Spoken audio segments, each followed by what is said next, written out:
what are you doing, ask for reports, and then make decisions later, if it's not working. Councilman Johnson. And I believe during the budget hearings, we had Mr. Yulin talk about the media center and how they're trying to put a plan together, a business plan. But, you know, let's go ahead and shoot ourselves in the foot before it even starts. Any further discussion on the motion? Mr. Chair, Councilman Brandon. I would like clarification, is the study sessions as we voted on in this council going to be shown on the channel, or they're not? Because that's what I heard here today, so that's going to change my motion.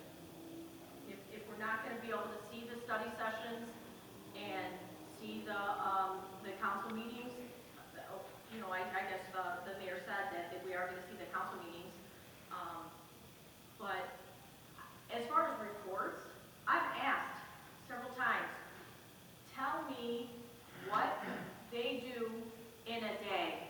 Give me an 8-hour day, what do they do? Not one person has answered me, not one. Even a person that's in the department couldn't even answer me, okay? So I think taking one away is reasonable. You still have two. But if you're not even going to do that, then I think we go down to one or none.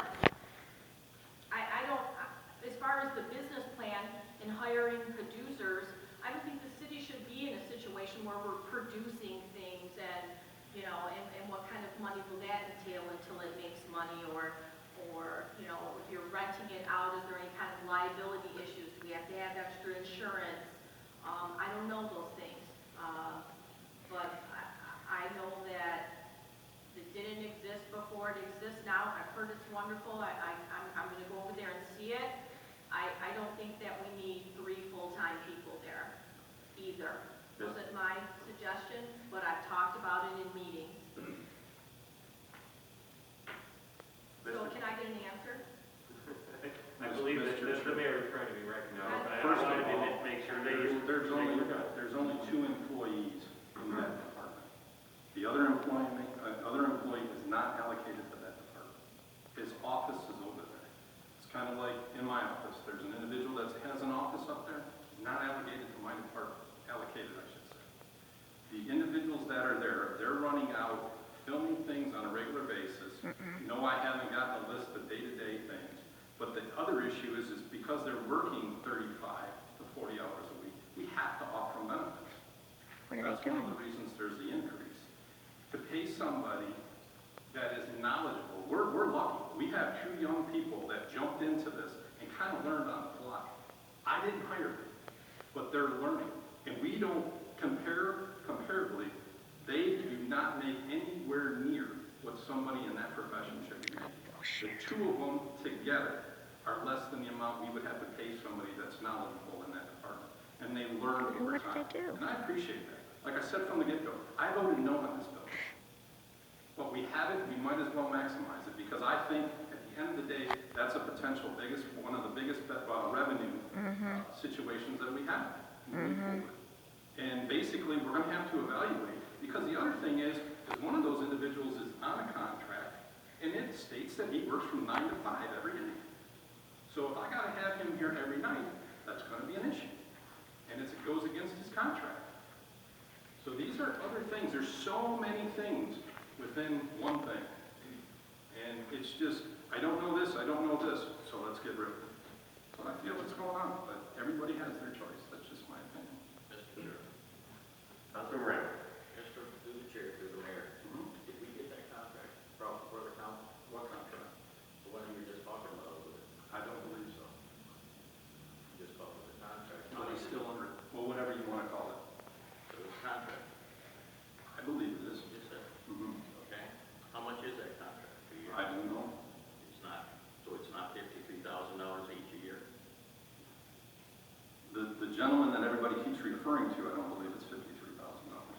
Okay, so the gentleman. Nobody's being specific, they're just throwing an amount.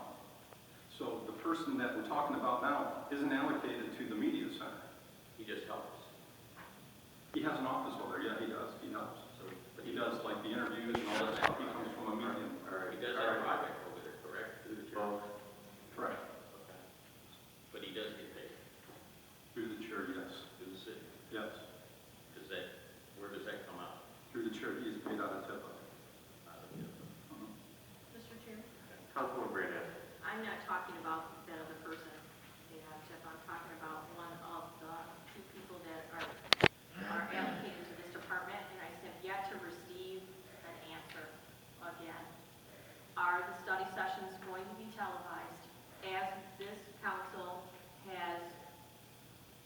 voted on?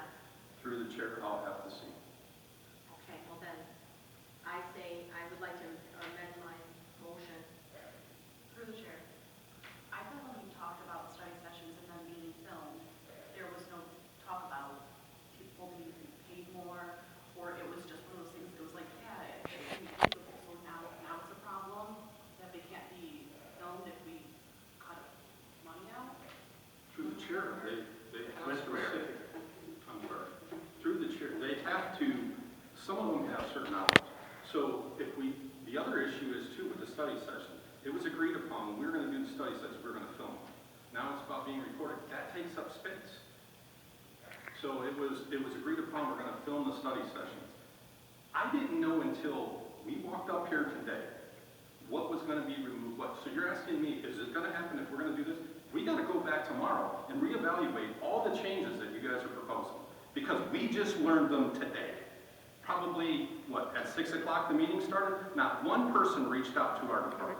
Ms. Brandana did reach out to me today. Unfortunately, I wasn't able to get back with her. Other than that, nobody else. Through the chair, Mr. Geis came to me right after the thing. He had a question regarding police revenue. We talked about it. He said, okay, I'm in favor of this. Mr. Johnson came to me and said, I think this is a good budget. Mrs. Wynn came to me and said, I think this is a good budget. When we were talking about on Monday, the position in your office, I went down and I went around and tried to get with everybody to find out what. In that situation, I talked to Mr. Slater. He mentioned something on there that he had. Other than that, I haven't heard from anybody. So we're learning. So to ask me to make a decision on whether we can do this, we can do that, I don't know. That's why communication is very helpful in my opinion. Councilman Brandon. Okay, so I heard from your chief of staff that we will not be doing it, in those words. We will not be doing it. So that isn't, I'll check and see, we'll see if we can do it, that's what I was just told here. Mr. Chairman, I make those decisions. Mr. Chairman, Councilman Brown. again, through the chair, Mr. Mayor, I asked you if those were contracts. You said one was a contract. Is any of them letters of employment? Mr. Chairman, Mr. I Mayor. believe he is under a letter of employment. And who gave him a letter of employment? That would have been the last administration. So those are, if I remember correctly, we've got a ruling on those to the council, to the, our city council, as far as our city attorney. Is a letter of employment legal? Is that a legal document that was not brought before the council over $2,000? Well, looking, number one, if I understand, the maker of the motion and the supporter of the motion are talking about two different individuals. You can call the Call the question. question. Thank you. Question has been called. All in favor say yes. Yes. All opposed say no.